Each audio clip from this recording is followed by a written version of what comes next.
그러니까 그거를 잘 해놓으면 쉽게 코가 들리진 않아요. 구축을 결국 정의하는 게 그거거든요. 짧아져 가고 있는 거죠. 그러니까 원래 짧지 않은 사람이 수술 이후에 적당한 모양이었던 사람이 점점 짧아져 가고 있다. 선생님, 제가 과거보다 코가 짧아지고 있어요. 콧구멍이 점점 많이 보이고 있어요. 점점 들찬 코가 돼가고 있어요. 얘기를 하면서 오시거든요. 그래서 저는 그때 이제 어떤 말을 많이 하냐면, 혹시 수술 직후에 찍은 사진 있으세요? 그때와 지금 시점을 비교해 보는 거죠. 어떤 분은 그게 10년일 수도 있고, 근데 이제 모양을 비교해 보면 수술하고 나서 한 1년 정도 됐을 때 찍은 사진은 짧지 않은데, 지금 저를 이제 방문해 주셔서 상담할 때는 짧아져 있다. 그럼 구축이 진행되고 있는 거죠. 구축이 일단 오는 거는 실리콘이라는 어떤 재료를 썼다, 뭐 고텍스라는 재료를 콧대에다 썼다. 근데 이제 이물질이 몸에 들어가니까, 우리 몸에서는 이제 이물질이 들어왔으니까 면역학적으로 약간 거부 반응을 보이는 거죠. 어느 정도는 누구나 다 기본적으로 있다라고 보시면 되는데, 그게 이제 조금 이제 심한 경우에 실리콘 같은 경우는 이제 외피가 생기는데, 그 외피가 캡슐, 피막이라고 하는데, 그게 점점 두꺼워지게 돼요. 두꺼워지게 되고, 수축하려고 하니까 실리콘 자체를 위로 잡아 당기면서 휘게 만들고, 코끝도 점점 들찬 코처럼 이제 들리게 만드는 거거든요. 그리고 저는 사실 그 구축이 온 원인 중에 물론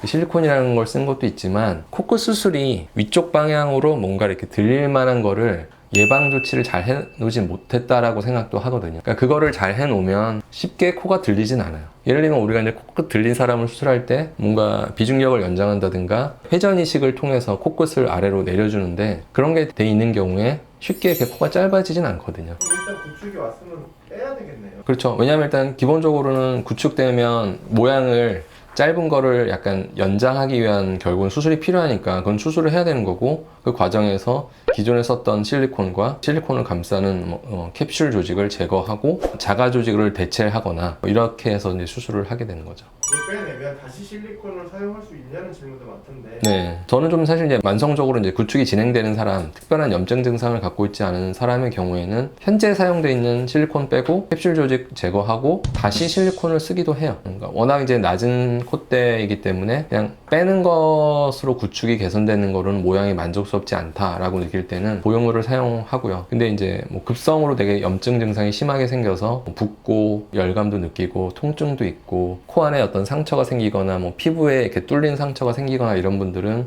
이제 보형물을 사용하지 않죠. 보형물 때문에 구축 반응이 일어난 사람인데 다시 보형물을 쓰면 똑같이 반복되지 않을까요? 저는 제가 현재까지 이렇게 보면서 또 구축이 와서 온 경우는 경험하지 못한 것 같아요. 보형물이라는 게 이제 이물질이니까 재발 가능성은 있다라고 설명은 드리는데, 실제로 이제 제가 뭐 구축이 와서 그거를 이제 보형물을 사용해서 수술한 분들에서 동일하게 항상 구축이 또 발생했느냐, 그렇지는 않더라고요. 물론 이제 그게 더 장시간을 놓고 봐야 될 부분이긴 하지만 반드시 뭐 보형물은 쓰면 안 된다라고 볼 수는 없는 것 같아요. 오늘은 구축코에 대해서 알아봤고요. 구축코는 사실 이제 뭐 실리콘 같은 어떤 보형물을 씀으로써 많이 생기는 이제 질환으로 인식하고 계시고, 실제로 이제 그거를 치료하기 위해서 많은 분들이 병원에 오시는데, 때에 따라서 어떤 경우는 실리콘을 제거하고 자가 조직만으로 수술하는 게 좋은 경우도 있지만, 적절한 모양을 위해서 때로는 보형물을 쓰는 경우도 있거든요. 그래서 이제 그거는 병원에 내원하셔서 상담을 받고 결정을 하시는 것이 좋을 것 같습니다.